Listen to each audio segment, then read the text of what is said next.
안녕하세요. 반갑습니다. 네, 제가 준비한 거 좀 빨리빨리 진행하고 그 다음에 Q&A로 넘어갈게요. 아무래도 Q&A가 오히려 더 관심 있는 부분들이 많기 때문에 일단 제 소개를 하자면 교수님께서 말씀하신 대로 ABC 뉴스 여기 서울지국장을 맡고 있고 현재 사이드로 KBS 두드림 이야기쇼 두드림 지금 MC 맡고 있고요. 토요일날 저녁에 보세요. 이번 주는 토요일 저녁 10시 몇 분이고 10시 10분이고 다음 주부터는 수요일 이제 시간대가 바뀌어서 수요일 그 라디오스타하고 맞붙어서 KBS 예능으로 간다고 합니다. ABC 뉴스에서 1999년부터 있었어요. 근데 그 전에 저는 신문 워싱턴 포스트도 했고 그다음에 뭐 CNN, CBS, CNBC 다양하게 미국 쪽 방송국을 거쳐서 기자가 됐습니다. 빨리빨리 지나갈게요. 잠깐 여러분들에게 이제 외신 기자에 대해서 좀 이야기를 나누고 그리고 외신에 대해서 좀 여러분들이 알아두면 좋을 것 같아서 말씀을 드릴게요. 이게 지금 문화, 비즈니스와 리더십이라고 들었는데 어쨌든 문화도 그렇고 리더십도 그렇고 비즈니스도 그렇고 뉴스하고 여러분들이 밀접한 관계에 있어야지만 되는 시대에 살고 있어요. 우리는 지금. 그렇죠? 여러분 아침에 뉴스 읽고 나오신 분들 손 들어보세요. 아니 뉴스를 안 읽나요? 아침에 일어나면? 핸드폰으로라도 뉴스 안 봐요? 봐요? 근데 왜 손 안 들어요?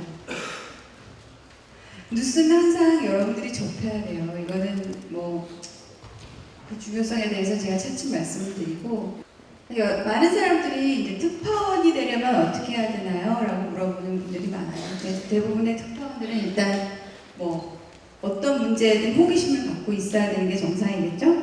그리고 그냥 호기심만 있으면 안 됩니다. 정확성도 있어야 하고 국제적인 감각, 균형적인 시각, 그다음에 내 스스로가 한국인이 아닌 진정한 자유인, 모든 현상이나 사물이나 사건들을 제3의 눈에서 볼 수 있는 그런 마인드를 갖고 있어야 특파원이라는 것을 할 수 있다는 걸 말씀을 드리고요. 주로 이제 여러분들 외신 기사들 많이 읽어요? 영문으로 된 거? 그냥 번역된 것만 읽죠. 네. 가능하면 이제 영문으로, 원문으로 된 것도 한번 읽어보세요. 많은 경우에 번역된 것들이 제대로 번역되어 있지가 않아요. 보통 우리 그 내신 쪽에서는 ABC 뉴스가 이렇게 전했다, 뭐 어디서 뭐 이렇게 보도가 났다라고 하는데 그 외신 기사를 인용을 할 때 인용 기사를 쓰는 또는 번역하는 기자 자체의 시각에 따라서도 굉장히 많이 바뀌기도 하고 또 언론 매체의 성격에 따라서 또 틀리기도 해요. 그러니까 외신 기사들의 특징은 뭐냐면 절대로 이렇게 바이어스된 거는 없어요. 물론 이제 요즘 많이 새로 나오고 있는 매체들, 뭐 인터넷 매체들, 허핑턴 포스트나 이런 쪽은 다르지만 메이저 신문들, 뉴욕타임스, 워싱턴 포스트, 뭐 LA 타임스, 월스트리트저널 이런 것들을 여러분들이 읽어보시면 알겠지만 그 어떤 기사도 한쪽에 치우친 기사는 없습니다. 이게 포션 비율로 봤을 때 이쪽이 그러니까 프로하고 컨이 있을 때 보수 쪽에서는 이렇게 이야기를 하더라라고 한 80% 정도의 비율이 있다면 그 반대는 이렇게 생각하고 그 이유는 이러이러하다라고 20%는 꼭 최소한 20%는 거기 할애를 해줘야 되는 게 전통입니다. 근데 이제 그런 기사들이 나올 때 우리나라는 좀 편향성이 있는 매체들이 꽤 있잖아요. 어디라고 명명은 안 하겠지만 그런 경우에는 또 이제 자기 매체가 갖고 있는 시각에 따라서 외신 기사들을 자기네들한테 편리하게 번역을 하기도 하고 또 자기네들에게 유리한 부분만 따서 미국의 뭐 어디 신문은 이렇게 전했다라고 전달하는 경우가 많아요. 그렇기 때문에 내가 여러분들이 스스로가 그런 굴레에서 벗어나려면 가능하면 내가 관심 있는 어떤 토픽이나 주제 이런 거를 이제 접할 때는 원문 기사를 읽는 것도 굉장히 좋을 거라고 생각하고 적극 추천합니다. 외신에 대한 오해. 한국은 국제 뉴스의 중심이다라고. 그러니까 제가 이걸 왜 썼냐면, 저는 미국 ABC 뉴스 여기 서울지국장으로 일하고 있습니다라고 이야기를 하면 사람들이 그러면 기사를 얼마 만에 한 번씩 써요? 뭐 하루에 몇 개씩 써요? 일주일에 몇 개씩 써요? 라고 얘기를 하는데, 저는 거의 뭐 한 달을 기사 한 번도 안 쓰고 지나갈 때도 있고요. 예를 들면 이번에 이제 3월, 4월처럼 북한이 굉장히 이제 국제적으로 시끄럽게 할 때, 북한의 위협이 있거나 아니면 그만큼 뉴스로서의 가치가 있을 때는 저희는 24시간 돌아가요.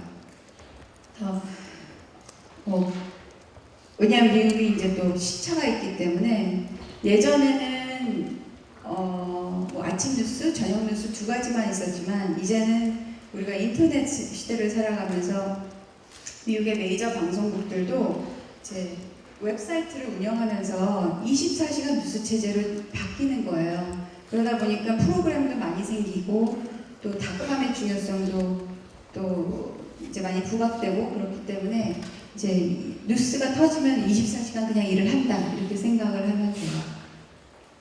참고로 ABC 뉴스는요, abcnews.com은 세계에서 가장 클릭 수가 많은 뉴스 웹사이트예요. 그게 이유가 뭐냐면 ABC하고 야후하고 같이 뉴스를 제공하거든요. 그래서 야후의 클라이언트들, 그러니까 야후에 클릭하는 사람들은 ABC 뉴스를 접할 수 있고, 그러다 보니까 합친 숫자가 클릭 수를 하면 2등하고는 굉장히 월등히 차이가 많이 납니다. 한국인이 외신 기자. 이번에도 제가 좀 느낀 건데, 우리나라 사람들이 뭐 굉장히 우리는 남을 의식을 많이 하는 민족이에요, 그렇죠? 그래서 다른 나라가 우리나라에 대해서 어떻게 생각하느냐에 굉장히 관심이 많아요.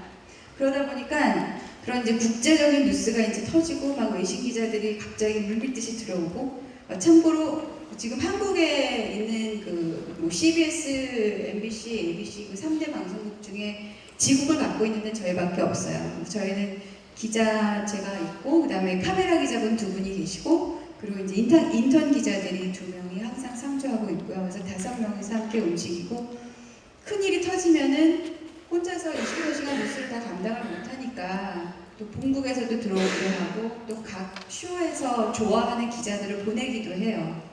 근데 이번 경우에도 워낙 사안이 컸기 때문에 어떻게 해서 우리는 그거를 인식을 못했지만 미국에서는 날마다 북한이 미국의 핵 전쟁을 선포한다. 우리는 핵을 갖고 있고 미사일을 갖고 있고 너희 나라를 불바다로 만들어버릴 수 있다 라고 선포를 했어요. 그래서 미국에서 난리가 났죠.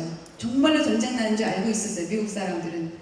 우리 큰일 났구나. 게다가 때마침 영화도 나왔어요. 그 영화 이름이 올림푸스였나?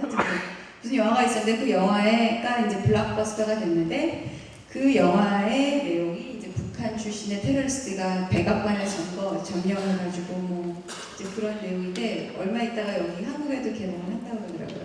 근데 마침 그 영화가 나와서 블록버스터가 되어 있는 딱 그 시기에 북한이 우리가 워싱턴 DC를 불바다로 만들어버리겠다라고 했으니 미국 사람들이 얼마나 놀랐겠습니까? 그래서 이제 각 방송사의 최고의 기자들, 특히 이제 전쟁만 나면 돌아다니는 기자들이 있어요. 종군 기자 중에 제일 고참 기자들이 각 3, 4 방송국에서 다 한국에 들어온 겁니다. 그래서 한국에서 근데 우리는 아무것도 느끼지 못하죠. 한국에 왔는데 우리는 뭐 이렇게 학교 다니고 있고 저녁 먹으러 다니고 노래방도 가고 전혀 아무렇지도 않게 생각하는데 그들이 봤을 때는 이게 너무 신기한 거예요. 한국이 어떻게 이렇게 태어날 수가 있을까? 바로 불과 몇 킬로 안 되는 지점에 우리를 향하고 있는 그 수많은 장사정포들과 핵과 뭐 이런 것들인데 너무 아무렇지도 신기하다고 생각을 했겠죠. 근데 그런 오해를 불식시켜주고 또 풀어주고 하는 일들이 우리 특히 외신 기자들 중에 한국인들이에요. 그러니까 우리 같은 외신 기자지만 한국에서 지금 활동하는 외신 기자의 거의 80%는 그러니까 일본계, 중국계 빼고는 거의 다 한국인 출신들입니다. 이제 우리들의 역할은 그런 어떤 본사하고의 그런 갭이 있을 때 갭을 줄여주는 역할을 많이 하고 있죠. 네, 한국인이 외신 기자라 그러면은 참 이해를 못해요.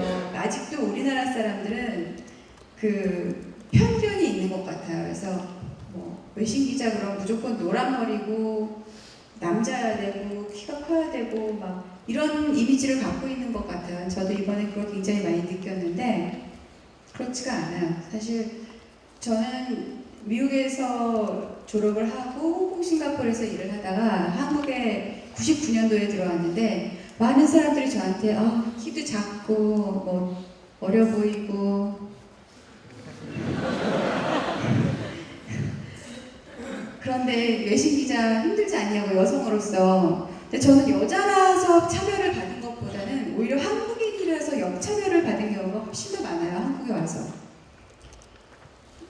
예를 들면 이제 그때는 한참 전이에요. 여러분들이 아주 어렸을 때인데 8년, 99년, 2000년 이럴 때인데 가서 이렇게 인터뷰하는 대상이 예를 들면 뭐 그때 당시에 뭐 한나라당 총재다. 그럼 그 박근혜 지금 대통령이 그때 당시에 이제 총재였었어요.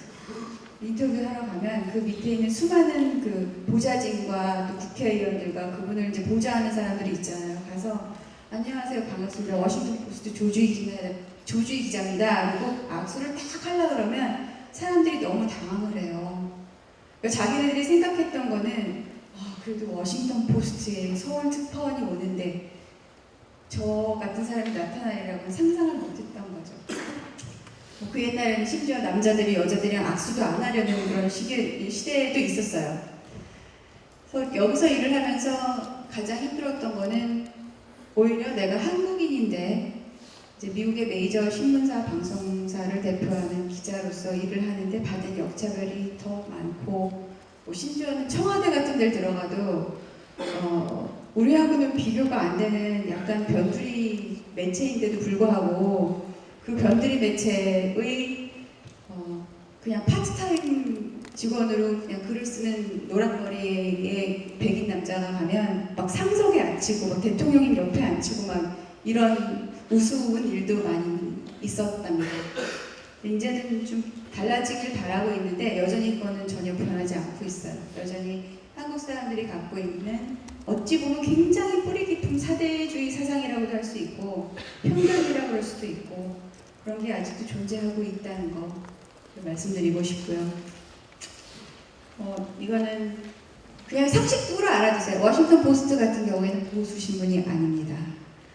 그래서 이념적, 정치적으로 성향을 분류하자면 이런 거는 이제 여러분들이 대학생들이니까 제가 이 정도는 알고 있어야 그래도 좀 유식하다는 말을 들을 수 있을 것 같아서 말씀드리는데 신문 같은 경우에는 크리스천 사이언스 모니터 들어보셨어요? 크리스천 사이언스 모니터라고 굉장히 유명한 신문이 있고 그 다음에 뉴욕타임스, 그 다음에 워싱턴 포스트, USA 투데이, 월스트리트저널 순으로 점점 보수적인 쪽으로 가고요. 월스트리트저널이 굉장히 보수적인 신문이에요. 보수와 진보를 따지자면 ABC, MBC, CBS 3사 방송국 전부 다 굉장히 리버럴한 편이고요. 팍스는 아주 강력 보수. 그냥 재밌는 거는 지금 시청률을 보면 미국 같은 경우에는 ABC가 1등이고 그 다음에 CBS, MBC가 2, 3등을 좀 다투고 있고요.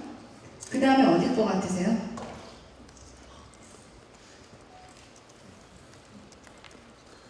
그 다음에 어딜 것 같아요? 안경 쓰고 네.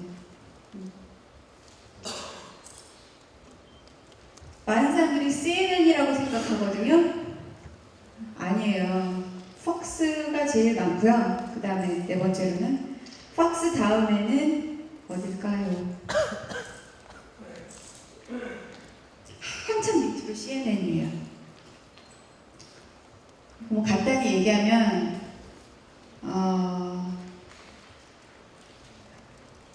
우리나라는 미국은 이렇게 전했다, 미국 언론은 이렇게 말을 한다라고 이야기를 할 때 CNN을 굉장히 인용을 많이 하잖아요. 그런 거 보셨어요? 저녁 뉴스 할 때도 미국 언론은 지금 한반도 사태를 이렇게 보고 있습니다 라고 하면서 결국에는 CNN 보도를 이렇게 막 보여주죠, 클립을. 근데 정작 미국 사람들은 그거 안 봐요. 보는 사람들 별로 없어요.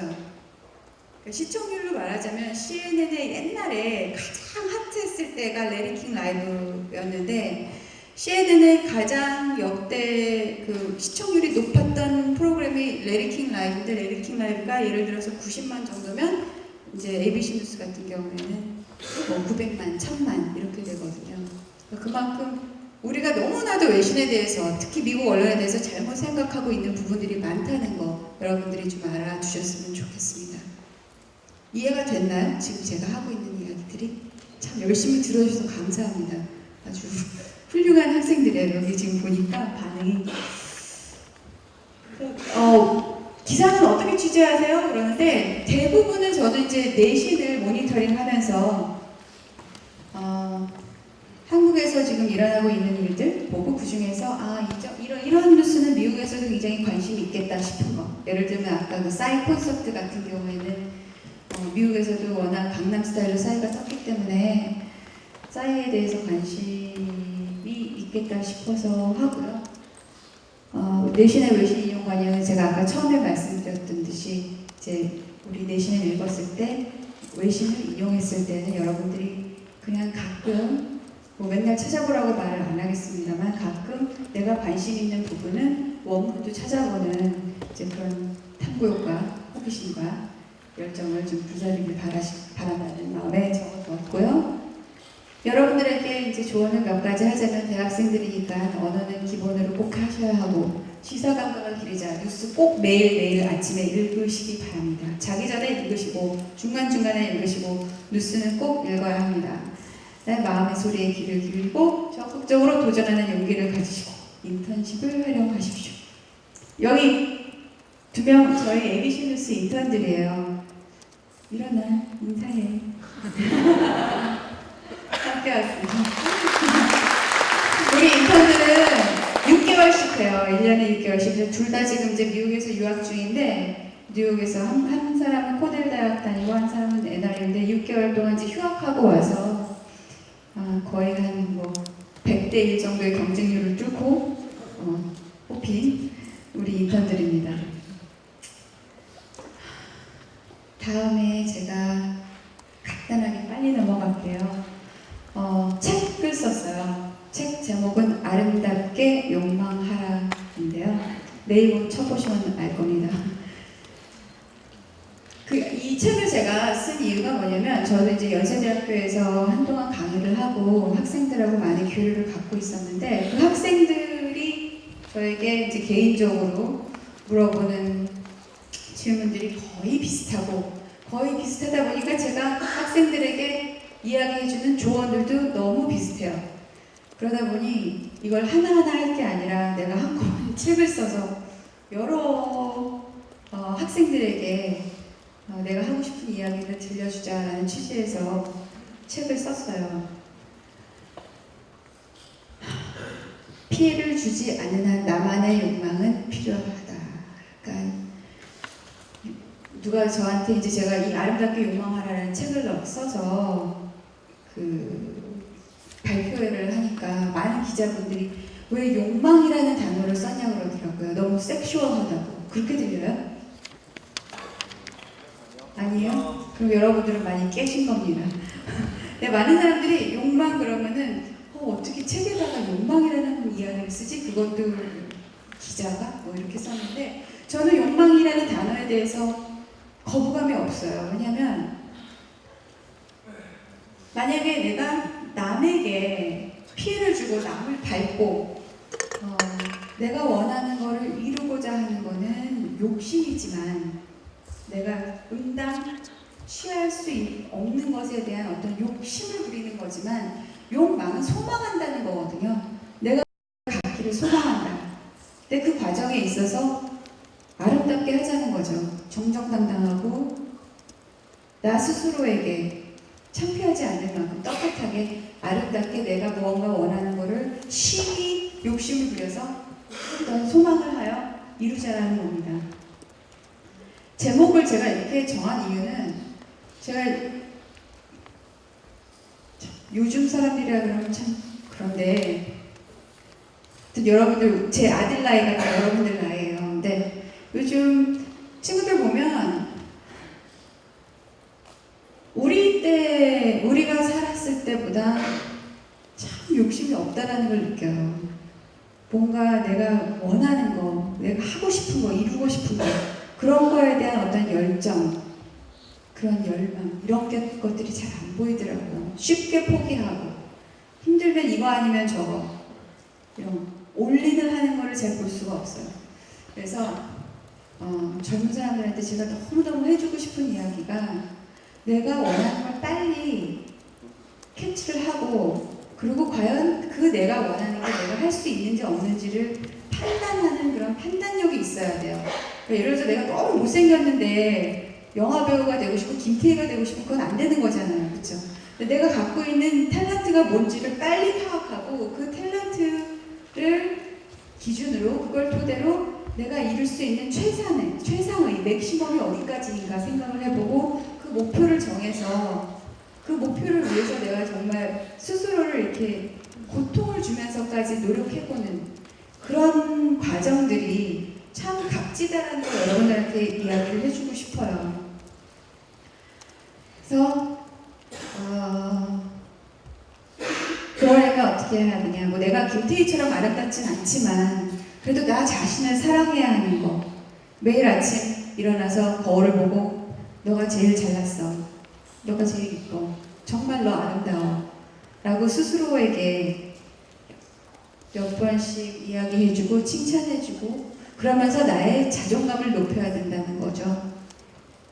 그래서 나를 사랑하는 만큼 내 가치는 높아진다. 그러니까 나르시시즘이라는 단어에 대해서도 저는 욕망과 마찬가지로 전혀 나쁘게 생각하지 않아요. 많은 사람들이 나르시즘 그러면은 굉장히 뭐 자기만 사랑하고 이렇게 이기적이고 이렇게 생각을 하는데 저는 그게 어느 정도는 있어야 된다고 봐요. 내 스스로 내가 제일 잘났고 내가 아름답고 그리고 나의 안위가 나에겐 가장 중요하다라는 그런 자존감, 기본적인 자존감이 있어야 그 이상을 이룰 수 있다는 걸 알려드리고 싶고요. 그러려면 어떻게 해야 되느냐?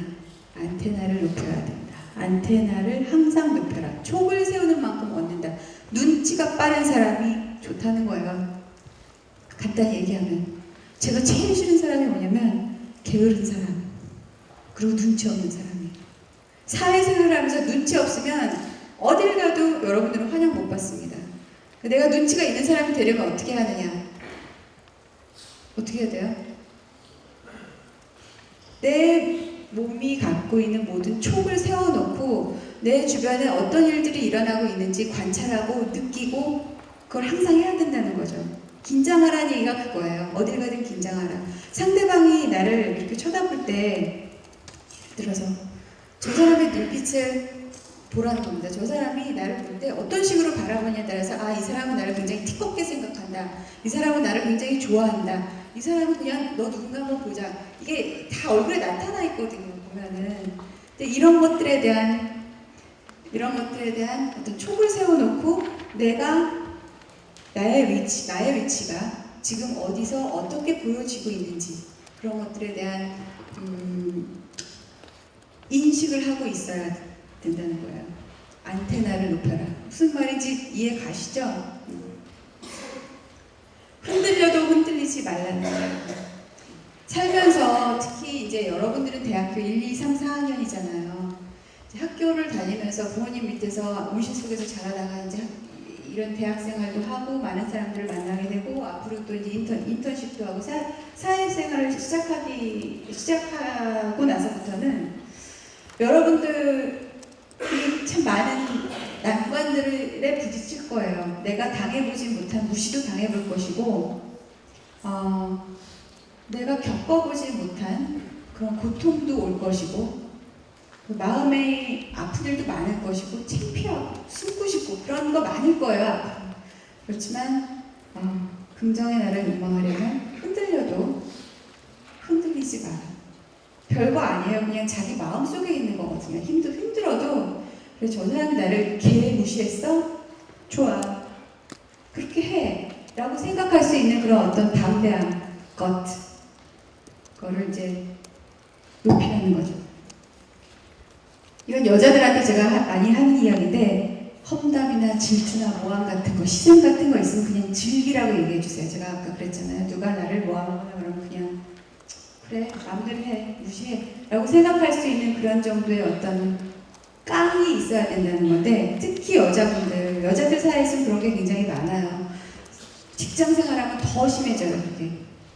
그리고 요즘은 또 여자들끼리도 경쟁이 심하잖아요. 요즘 여자들이 훨씬 더 똑똑한 거 아시죠? 이건 어쩔 수 없는 사실이에요. 어떻게 팩트, 이거는 뭐 통계로 나와 있기 때문에 뭐라고 부인할 수 없는 부분인데, 여자들이 욕심을 갖고 뭔가를 하자고 생각을 하면요, 남자보다 훨씬 더 독해요. 그죠? 또 당할 수가 없어요, 남자들은. 그런데 그 독한 여자들끼리 경쟁이 일단 붙기 시작하면 정말 뭐 별의별 거 다 있어요. 왜냐면 여자들은 섬세하거든요. 남자는 굉장히 단순하지만 여자들은 뭐든지 이렇게 복합적으로 생각하는 존재예요. 컴플렉스하게. 그러니까 일과 일도 있겠지만 여자들은 저 친구의 어떤 사소한 것까지 다 캐치하는 그런 어떤 촉이 있기 때문에 그런 작은 것들이 직장에서 이제 많이 작용을 하면서 직장 내에 가면 여자들끼리 험담, 질투, 모함 굉장히 많습니다.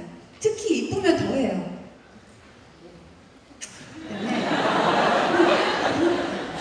그 정도는 그냥 내가 이거는 그냥 배틀이다. 근데 이거 전쟁이 아니에요. 전쟁이라는 거는 내가 회사에서 일을 하고 있을 때 혹은 뭐 어떤 프로젝트를 하고 있을 때 그 프로젝트의 공공의 목표가 그 목표를 향해서 가는 그 과정이 전쟁이고, 그 과정 속에서 우리들끼리 일어날 수 있는 어느 정도의 뭐 험담, 작은 시기, 질투, 모함 이런 거는 그냥 배틀이라고 생각하고 즐기면서 가야 되는 거라는 거죠.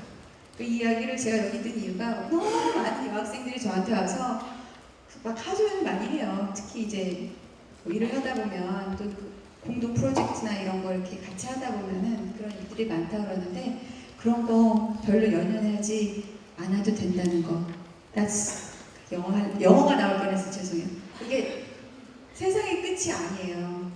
훨씬 세상은 넓고 내가 해야 할 일은 많기 때문에 여자분들은 그걸 항상 마음속에 이 정도는 내가 즐기면서 갈 수 있다라는 거 담아주시고, 그렇게 이제 앞으로 사회생활을 하게 되면 도움이 많이 될 겁니다. 여러분들이 한 5년 후에 저한테 이메일을 보낼 거예요. 그때 한양대학교에서 해주신 이야기 마음에 잘 담고 있습니다. 라고. 건강의 중요성. 마음이 지치면 몸을 단련시켜야 되는 건 당연한 거고, 그 다음에 이제 두 번째로 아름답게 그러니까 뭔가 욕망하는 사람이 되어야 되지만, 그렇다고 그 욕심이 내가 세워둔 목표가 그게 다가 돼서도 아니 됩니다. 그러니까 유연성이 굉장히 중요해요. flexibility. 내가 생각하기에 나는 뭐랄까 매니지먼트 회사 CEO가 나의 목표야 라고 생각을 하고 그걸 향해서 막 갔어요. 학교도 그쪽으로 가고 과도 그렇게 선택을 하고 인턴십도 그렇게 했는데, 하다 보면 또 아닌 경우도 굉장히 많아요. 근데 그럴 때는 내가 플렉스블하게 유연하게 마음을 또 탁 바꿔서 새로운 길을 갈 수 있는 정도의 그런 어떤 그 마음의 준비는 해두고 있는 게 좋을 것 같아요. 그러려면 유연한 전략가가 되어야 하는 거고, 이제 제가 여러분들에게 이야기해주고 싶은 조언 중에 이제 조직이나 사회에서 현명하게 욕망하는 법에 대해서 노하우를 몇 가지 가르쳐 드릴 거예요. 중에 하나, 흥분, 몰입, 여유의 사이클을 조절하라. 긴장과 불안의 순간도 훈련을 반복하면 짧아질 수 있다. 이건 뭐냐면 발표 같은 거 할 때 그런 거 느껴보셨어요, 여러분들? 발표하기 전에 막 심장 뛰지 않아요? 아니에요? 내가 이제 발표 같은 거 안 해보다가 많은 사람들 앞에 나와가지고 뭔가 이야기를 하고 싶을 때 처음에는 이제 심장이 막 뛰기 시작하고 다 외우고 준비를 했는데도 힘들죠. 나갔는데 막 목소리는 기어들어가고 사람들하고 눈도 못 마주치겠고 내가 생각했던, 내가 상상했던 그런 발표자의 모습이 아닐 때가 있을 수 있어요. 저도 그런 적이 있었거든요. 처음 방송할 때 준비 다 하고 외우고 딱 나갔는데 카메라 앞에 딱 쳐다보고 있으면 아무 생각이 안 나요. 그리고 내가 머릿속에서 생각하고 있는 내 멘트가 있는데 이 혀로 그 멘트가 안 나오는 거죠. 그런 경우 여러분들 살면서 그런 거 경험할 텐데 그럴 때에는 긴장하고 불안하고 그런 순간들을 자꾸 더 겪어보는 게 정답이에요.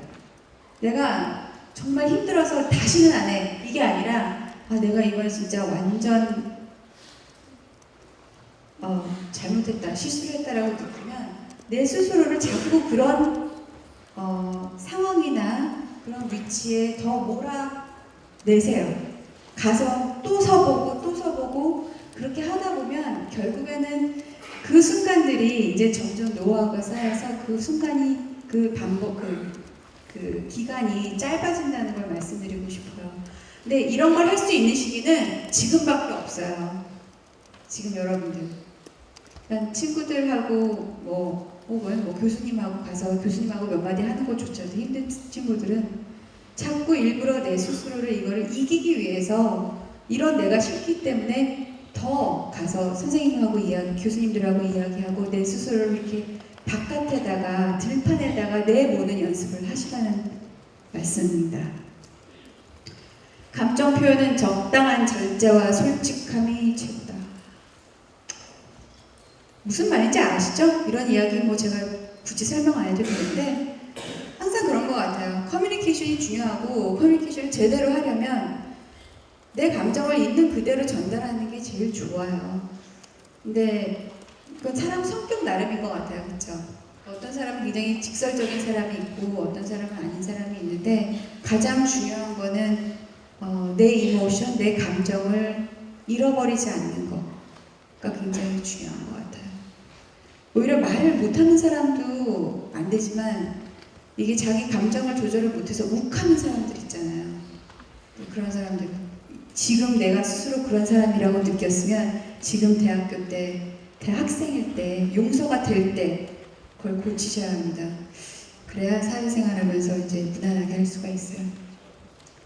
준비함에 지나침은 없다. 뭔가 욕심이 있고 여러분들이 원하는 게 있으면 정말 과하게 준비하세요. 오바스럽게, 과하게. 절대로 지나치게 준비해서 여러분한테 손해될 게 없거든요. 원칙과 고집도 필요할 때는 고소하라. 저는 그러니까 사람마다 다 자기 원칙과 가치관이 있잖아요. 근데 내가 살면서 정말 이것만은 용서가 안 돼 라는 게 몇 가지가 있어요. 여러분들은 뭐예요? 한번 생각해 보세요. 저는 개인적으로 거짓말? 나도 거짓말 안 하지만 나한테 거짓말한 사람 정말 싫어요. 정말 죽여버리고 싶어요. 그리고 인종차별. 인종차별은 정말 견딜 수 없는 부분. 그럼 몇 가지가 있는데 내 스스로 내가 아무리 유연한 전략가로 살고 유연하게 살고 싶어도 내 스스로 이것만큼은 용서할 수 없다라는 몇 가지는 있어야 된다고 생각해요. 그리고 뜬금없으면 안 되겠죠. 난 뚱뚱한 사람은 절대로 용서할 수 없어. 이렇게 하면 안 되겠죠. 하지만 내가 살면서 이것만큼은 절대로 내가 양보할 수 없어, 용서할 수 없어 라는 몇 가지는 자기가 갖고 있어야 살면서 나의 중심을 지킬 수 있다는 겁니다. 그리고 어떤 기회라도 잡을 수 있을 때 잡아요. 기회가 오면 일단 잡으세요. 그게 어떻게 보면 운명론자라고도 생각할 수 있는데 저는 그렇게 생각해요. 저한테 무슨 제안이 오면 강연해달라, 어디 출연해달라, 와달라 이런 거 오면 저는 일단 그걸 모두 다 기회라고 생각을 해요. 이제 그걸 잘 선택해서 나가야 되겠지만 여러분들은 앞으로 그런 기회가 굉장히 많이 올 겁니다. 그럼 일단 주저하지 말고 뛰어들어가서 기회를 잡으라고 말씀드리고 싶어요. 굉장히 덥죠? 다들 더 힘들어요. 여자들, 여기 계신 여학생들, 여자의 적은 여자가 아닙니다. 아까 제가 여자들이 굉장히 힘들 거라고 얘기했잖아요. 그렇지만 결국에는 잘난 여자들끼리 뭉쳐서 살아야 된다는 거 말씀드릴게요. 여자의 적은 절대 여자가 아니고 내 스스로가 그렇게 생각을 하다 보면 이제 그런 아까 말씀드린 여자들 사이에 있을 수밖에 없는 일들 그런 것들이 이제 많이 줄어들 거라고 생각을 해요. 시스터후드에 대해서 한번 좀 생각해 보시고 이제 앞으로는 한 10년 후에는 남자들이 이런 이야기 할 거예요. 남자의 적은 남자가 아니다 막 이러면서. 어떻게 생각해요?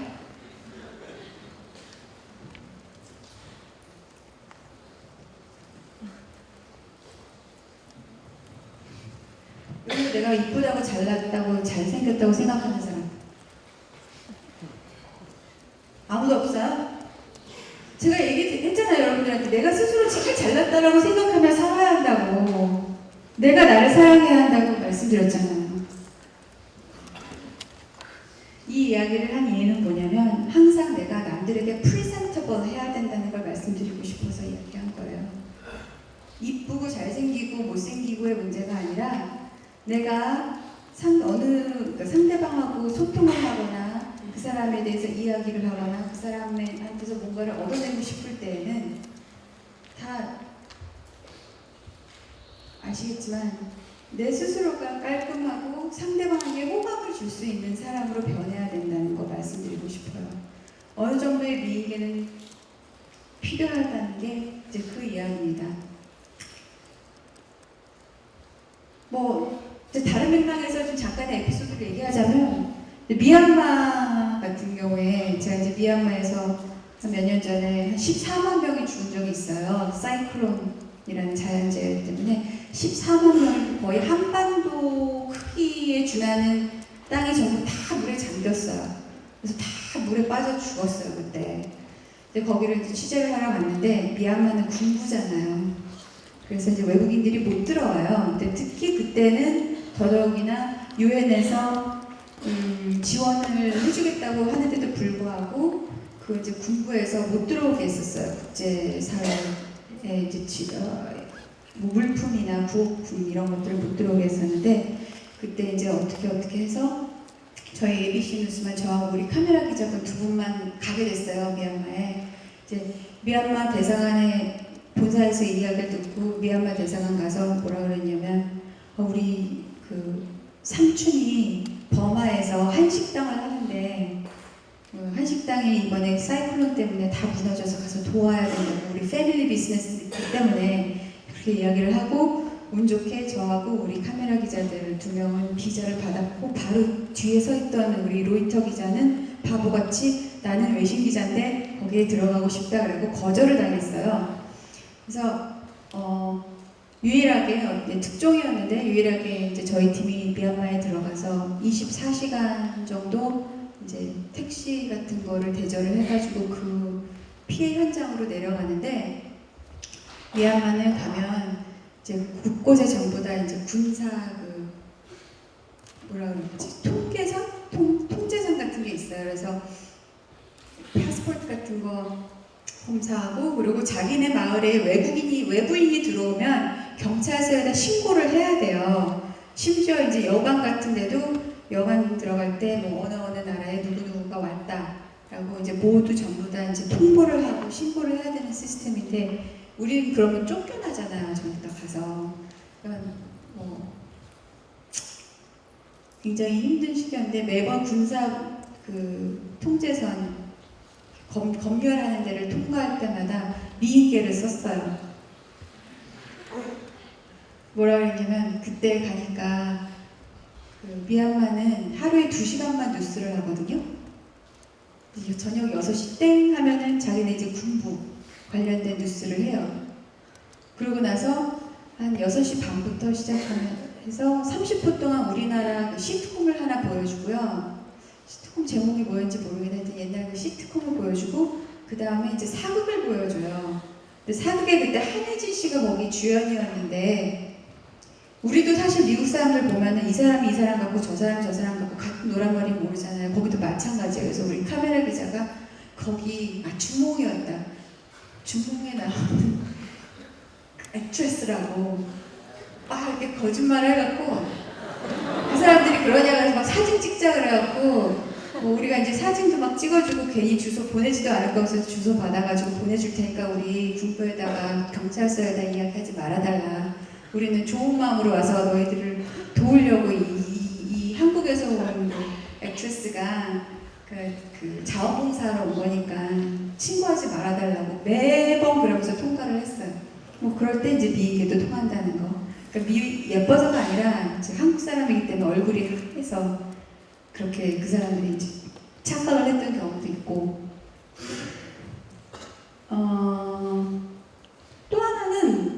또 하나의 에피소드는 이제 북한 갔을 때, 북한에 이제 여러 번을 갔는데, 북한 가면은 이제 다들 가이드가 붙잖아요.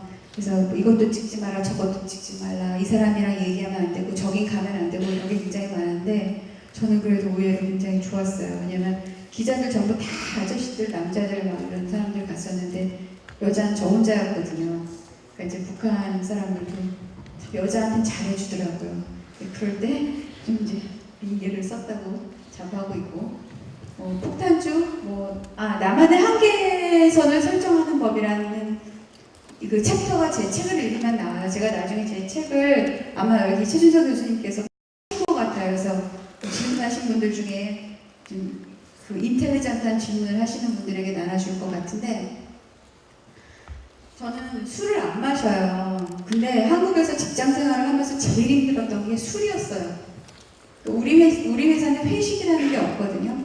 그렇지만 이제 기자들은 자기 이제 정보원이나 취재원들 만나러 다니면 다들 한국 사람들의 특징이 뭐냐면 꼭 술을 마셔야 솔직한 이야기를 한다는 거거든요. 근데 그게 본인들이 편하대요. 저는 정말 분석을 많이 했어요.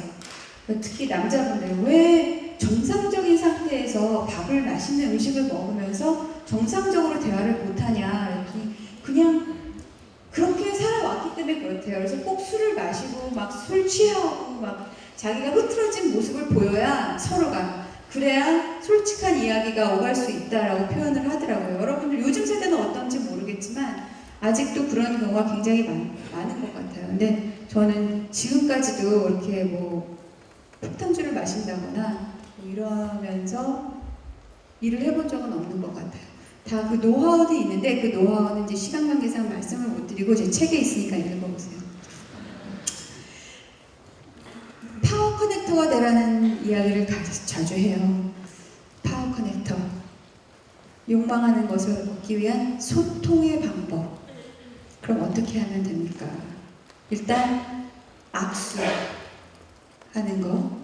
여러분들 만나면 악수 어떻게 해요, 보통? 처음에? 서로 옆 사람이랑 악수해보세요. 자는 사람 빨리 일어나고 저 뒤에. 저기 지금 3명, 4명 저기 껴봐봐. 서로 악수 좀 하라고 얘기 좀 해주세요. 느낌이 어때요? 응? 어때요? 여자랑 악수하면서 느낌이 어때요? 그러니까 좋아요. 의미가 아니라 악수하는 법도 여러분들 배워두면 좋아요. 여기 오신 그 강연하신 분들이 그런 걸 가르쳐 주는지 모르겠지만 일단 악수를 할 때는 여기 좀 올라와. 제가 잠깐 보여드릴게요. 만나서 반갑습니다 라고 악수를 하는데 이게 굉장히 소극적인 악수예요. 이렇게 약하게 잡으면 안 돼요. 딱 잡고 세게 잡아도 돼요. 내 악력 느껴져요? 사람과 사람이 만나서 이렇게 악수를 할 때는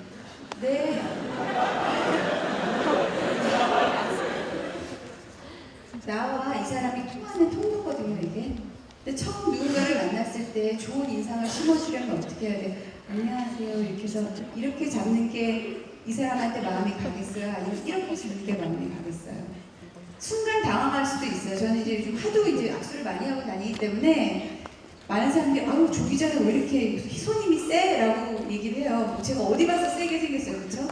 근데 악수를 했을 때 그 사람한테 가서 내가 자신 있게 딱 힘주어서 악수를 하면 이 사람은 나에 대한 인상이 이렇게 했을 때보다 이렇게 했을 때 훨씬 더 오픈할 수 있는 거죠. 이 사람이 나한테 그만큼 자기를 열고 있구나라는 걸 내가 이 사람한테 보여주는 거예요. 그렇기 때문에 악수 할 때 악력 쥐고 자신 있게 악수하는 거예요. 그렇죠? 그리고 어정쩡한 악수, 처음에 이 친구 올라와서 악수했을 때 이렇게 두 손으로 받쳐갖고 이렇게 했었잖아요. 제일 안 좋은 게 바로 그거예요. 왜 나한테 그렇게 보일 필요가 없잖아요. 당당하게 보이세요. 악수를 하더라도 허리 꼿꼿이 세우고 눈 마주치고 반가워요. 네, 그러니까 우리나라 같은 경우에는 어쨌든 윗사람은 이렇게 양손으로 해야 되잖아요, 그렇죠? 그렇지만 이제 외국 같은 경우에는 그런 거 없어요. 이런 거 없고 이렇게 하는 거 없어요. 근데 한국에서는 만약에 윗사람한테 하려면 제대로 하는 거죠. 구부정하게 하지 말고 정말로 제대로 딱 여기부터 여기까지 각도 제대로 세워서 내가 15도를 할 건지 30도를 할 건지 45도를 할 건지 스스로 정해서 확실하게 하라는 겁니다. 근데 요즘 사람들이 약간 이제 감사합니다. 그 어색해서 그럴지 모르겠지만 악수를 할 때 그냥 민망한 거예요. 그쵸? 갑자기 무대 위에 올라가지고 나랑 악수하자 그러니까 민망한 거지만 평소에도 친구들하고 오랜만에 만났을 때도 그렇고 아니면 면접을 해서라도 그렇고 뭐 부모님 뭐 친구분이든 누구든 이제 악수를 할 일들이 여러분들은 많이 생길 거예요. 그럴 때에는 정확하게 하고 그거를 나 스스로는 몰라요. 내가 이런 식으로 하는지 어떻게 해야 돼요? 거울 보고 연습하세요. 어느 정도 내가 이제 지금 대학생이 됐으니까 그런 것들은 집에 가서 한번 좀 연습도 해보고 아니면 친한 사람 있으면 야, 난 평소에 악수할 때 어떻게 하니? 하고 물어보세요. 내가 의식하지 못하고 할 때 내가 어떤지를 친구들이 이야기를 해주면 아마 도움이 될 거예요. 진실을 끌어내는 법. 어떻게 진실을 끌어내느냐? 몸짓으로 먼저 사로잡아라. 여러분들 내가 여기 올라와서 막 돌아다니는 거 느끼세요? 다른 분들은 어떻게 했는지 모르지만 내가 여기 돌아다니는 이유가 있어요. 왜 그럴까요?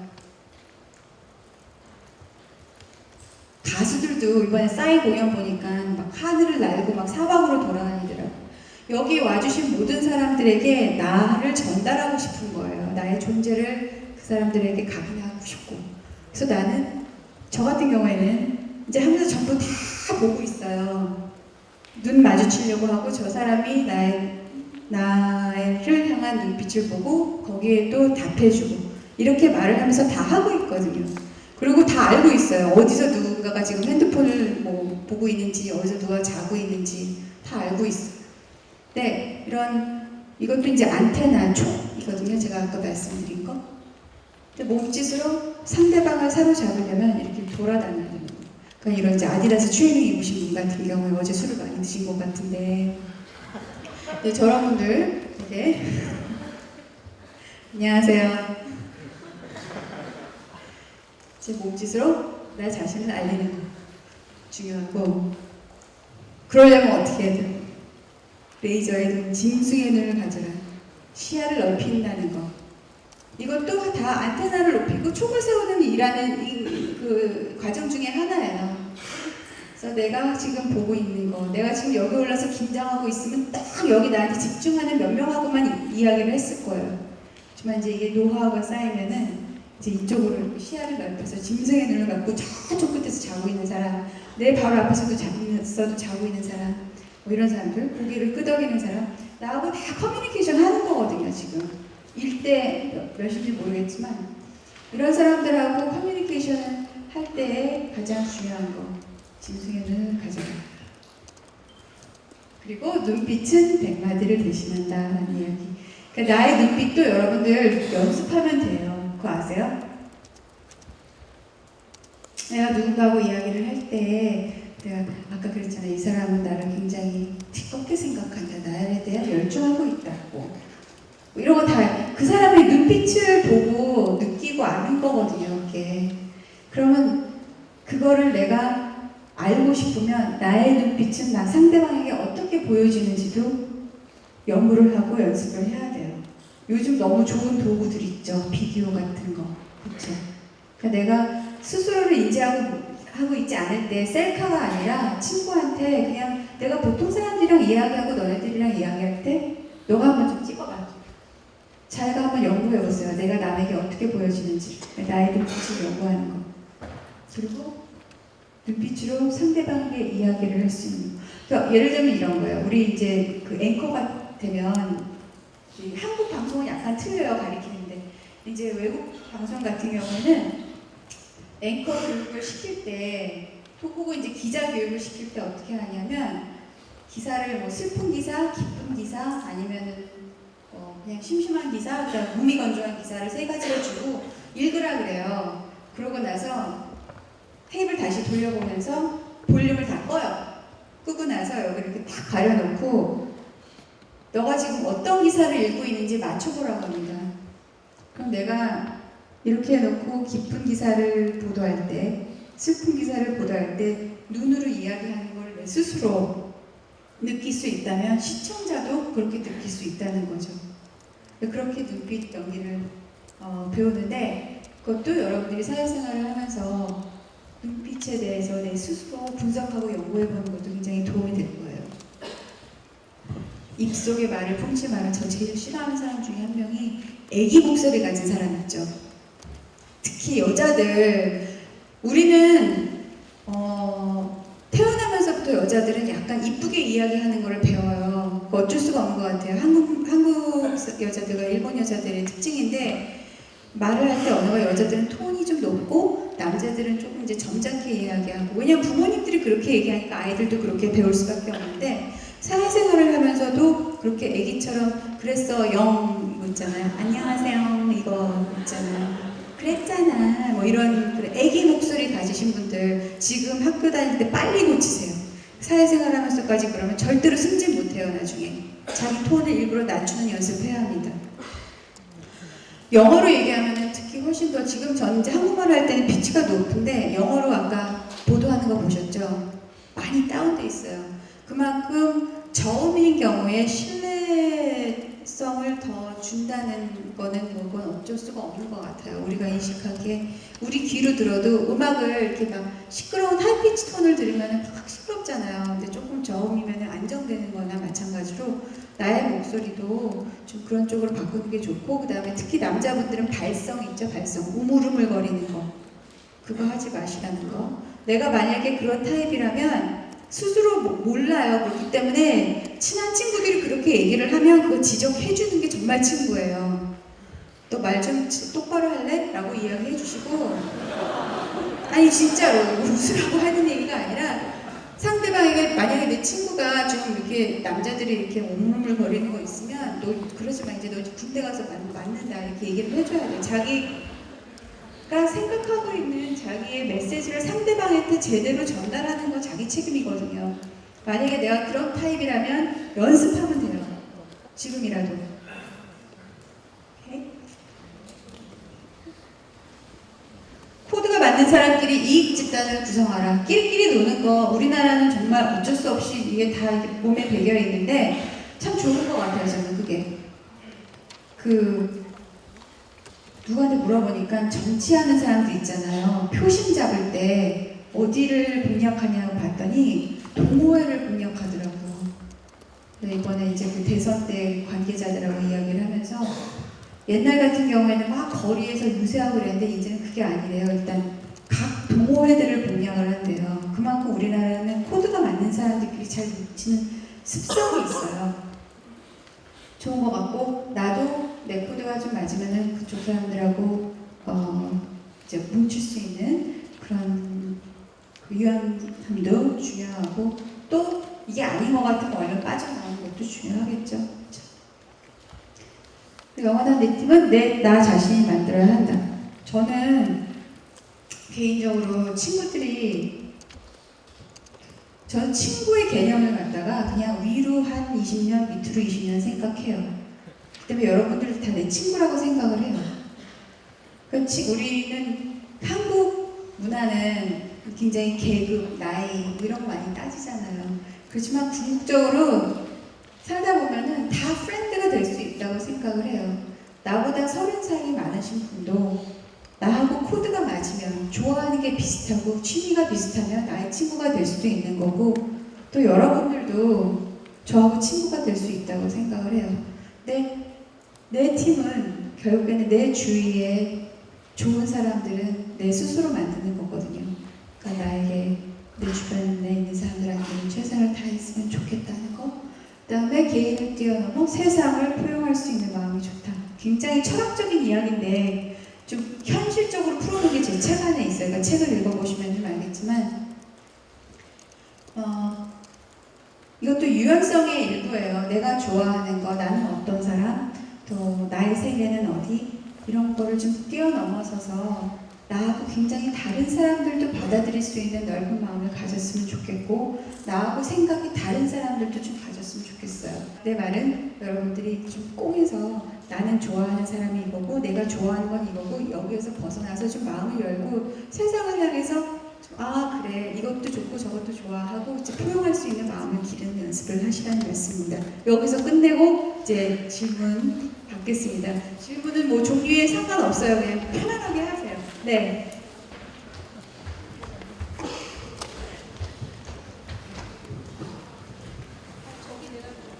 마이크죠. 네 저기.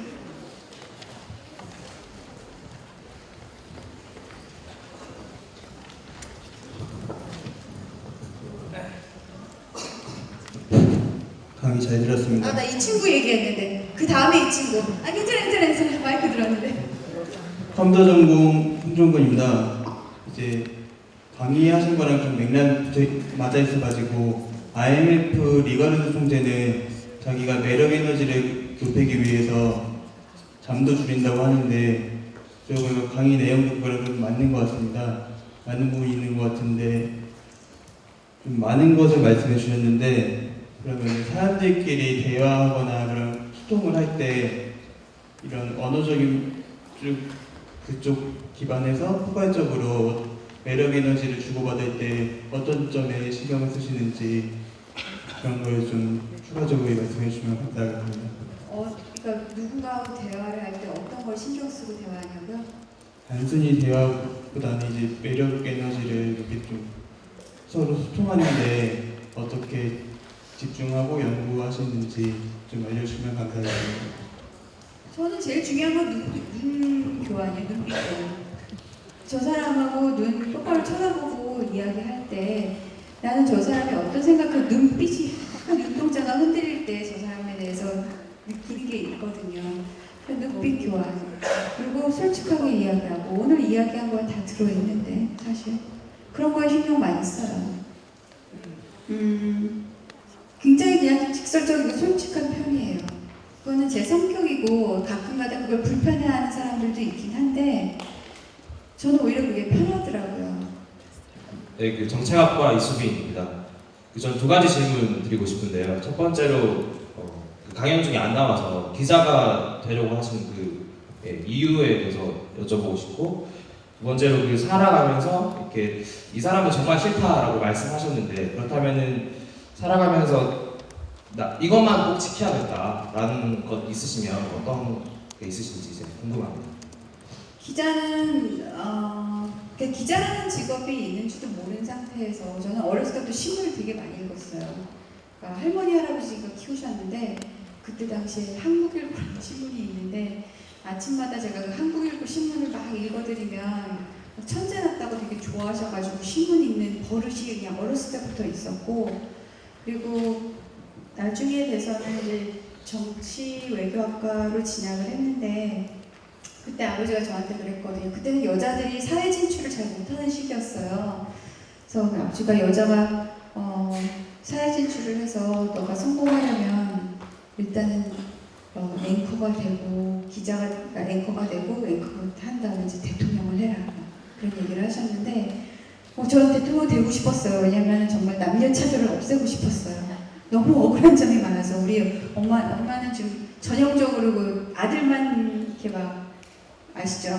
우리 아들이 최고고 막 나는 이렇게 스팸도 2조각 주고 내 동생은 3조각 주고 막 그래갖고 너무 속상한 게 많았는데 이 부조리를 다 없애려면 내가 대통령이 되는 수밖에 없다 이렇게 생각을 했었는데 사실 그 아버지가 저한테 그냥 기자가 되라는 그 좀 약간의 희망을 주셨고 대학 들어가서 일단 한번 해봤어요. 그래서 통역으로 CNN에 통역으로 있었고 그러다가 이제 해보니까 괜찮더라고요. 그래서 나중에는 이제 CBS에서도 미국 가서도 해보고 그러다가 자연스럽게 이렇게 된 것 같아요. 근데 성격상 저는 지금도 그렇게 생각을 해요. 내 친구들 다 좋은 대학교 나와서 뭐 좋은 데 시집가고 뭐 맨날 쇼핑하고 남자들도 다 성공해서 막 억대 연봉 받고 그러는데 아니 나는 그렇게 열심히 공부해서 이게 뭐 하는 짓이지? 라고 생각도 하는데 저는 제 적성에 이게 제일 잘 맞는 직업이에요. 성격상. 그러니까 남한테 그 아부 잘 못하고요. 먹는 소리 못하고 그냥 있는 그대로 이야기하고 저 사람도 그냥 있는 그대로 받아들이는 약간 그런 성격이어가지고 직업상으로는 참 잘 선택한 것 같아요. 제가 기자가 천직이라고 생각을 하고 또 살면서 내가 이것만큼은 지켜야겠다라고 생각하는 거는 의리, 신뢰 굉장히 저는 그걸 중시해요. 그러니까 애인을 사귀어도 그렇고 여자친구 사이에서도 그렇고 동료들에게도 그렇고 내가 저 사람한테 어떤 의리 지키는 거, 배신하지 않는 거. 그리고 내가 배신을 해야 할 때가 올 수도 있어요, 그쵸? 그 사람과의 이익이 반하는 때가 오더라도 있는 그대로 나는 이러이러한 이유에 있어서 어쩔 수 없이 나는 이렇게 할 수밖에 없어 라고 미리 워닝을 주거나 아니면 미리 저질러준 다음에 이렇게 설명을 해주고 소통하고 내가 있는 그대로 나의 생각을 그 사람한테 전달하면 저 사람이 피해를 받더라도 그거 굉장히 고마운 거거든요. 그래서 그런 어떤 의리와 소통 이런 걸 좀 많이 중요시하는 편이에요. 여자. 네. 그 다음에 저분 해주세요. 미리 마이크 준비하기. 그냥 얘기도 될 것 같은데 마이크 없어도? 안녕하세요. 국악과 김상경이라고 하는데요. 너무 잘 들었습니다. 타원 오시면 여러 나라를 많이 다녀오셨을 텐데 어디가 제일 충격적이고 기억에 남았는지 말씀해 주세요. 왜 웃었는지 아시죠? 사람들이. 목소리가 애기 같아서. 죄송합니다. 아니야. 연습하면 된다니까. 나도 옛날에 그랬어요. 나도 되게 예쁘게 이야기하고 귀엽게 얘기하고 그랬었어요. 근데 이제 그거는 이제 점점 살면서 고치면 되는데 뭐 국악가라니까 뭐 남들하고 이렇게 많이 막 소통하거나 그런 일은 없겠지만 그죠? 그거 악기하죠. 또 그래도 이제 사회생활을 할 거면은 앞으로 조금 더 목소리도 낮추고 좀 더 이렇게 안녕하세요 이렇게 귀엽게 하는 거 좀 뺐으면 좋겠어. 가장 기억에 남는 건 나 도움이 되라고 하는 얘기예요. 무한 주려고 하는 건 절대 아니고 진짜로 있는 그대로 받아들이세요.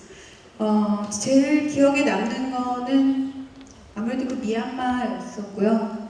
그 시체 썩는 냄새 그리고 물 위에 둥둥 떠다니다가 불어 터져가지고 이렇게 여러분들 시체가 물에 불어서 이렇게 막 한 5일 지난 무슨 색깔인지 아세요? 어? 보라색? 파란색? 딱 저 티셔츠 색깔이에요. 저 겨자색 있죠? 일어나주세요. 불어서 딱 이 색깔이 돼요.